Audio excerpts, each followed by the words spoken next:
I'm ready to build my fourth guitar and I can't wait to see what's in the boxes. But this time I'm going to do things a little differently.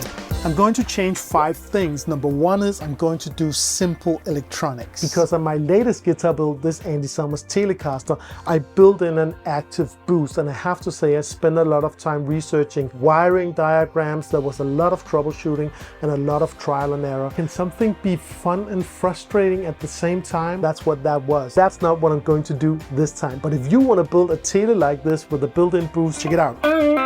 Without the boost and with, there's a link in the description for everything you need. The wiring diagrams that actually work and the routing templates for the cavities. Secondly, I'm not going to be using a router. I'm not going to route any special cavities in the body as I've done with the other guitars I've built. Of course, I'm going to use a router for the headstock shape, but other than that, I'm not going to use a router. Just to keep it simple. The question is, how simple can you build a Partscaster and still get a great instrument out of it? And the third thing I'm going to do differently this time is I'm going to relic this guitar. That's not necessarily keeping it simple, I know, but I would have loved to relic this one, but this is polyurethane and I don't want to mess with that. But this time the finish on the body is nitrocellulose. I even have a special product for relicking that I'm going to try out. So I'm pretty excited to see how that works. And one other thing, I'm going to put this body in the freezer, just like they do at Novo guitars.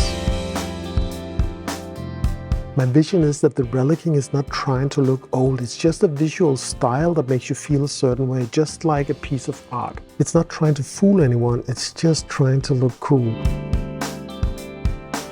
That's the theory anyway. The fourth thing I'm going to do differently this time is I'm going to build a type of guitar that I haven't really found that inspiring before. My guitar heroes when I got into guitar playing in the late 80s were guys like Lee Ritenour, John Scofield and Pat Metheny, so I went crazy for guitars like this.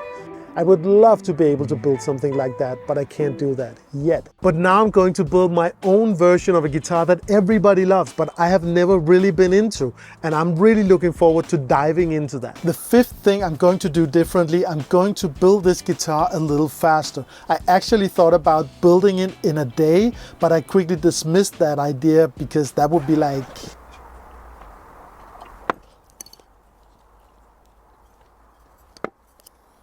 That makes no sense. Guitar building and coffee is something you have to enjoy. It's meant to be relaxing. It's meant to be fun and not whatever that was. And I have a bonus thing I'm going to do differently. This time I'm not going to make any mistakes. That would be a whole new approach for me. Let's try that. Oh, and before I open these packages, I just have to address the elephant in the room.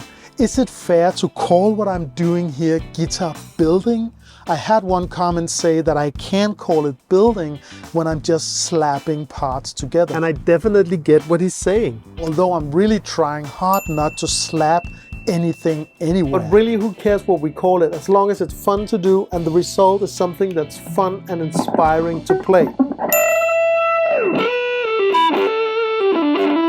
Right? The other elephant in the room, because there are two. Why would you build a guitar for $500–600 if you can buy a guitar and an amp and a cable and a bag for $100–200? Well, if you're watching this channel, maybe it's obvious to you, because this for me is killing inspiration and everything fun about playing the guitar and making music. Whereas building it yourself is boosting inspiration, as you can see. Oh, and if you would like to, I want to invite you to hit the like button so that the YouTube machine knows it should show this video to more people. Thank you so much. So one of the most fun things about building a guitar is choosing the parts. I've had this package laying around now for a few weeks and I'm super excited to see what's in there. I want to thank Joe from Guitar Anatomy for supporting me. Let's check out what's in the box. First of all, let's take a look at the neck. There you go.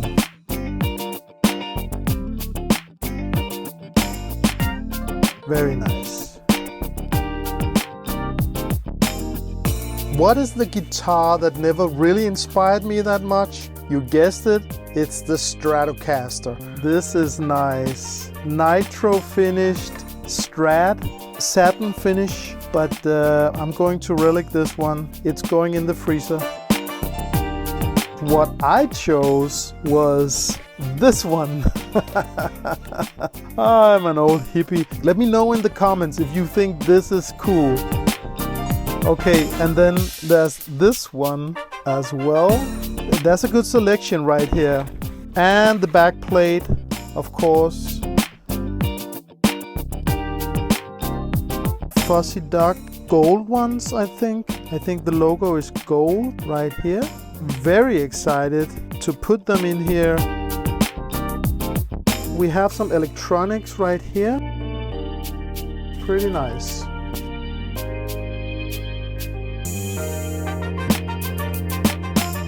Okay, here we go. Let's take a look at the bridge. That is nice.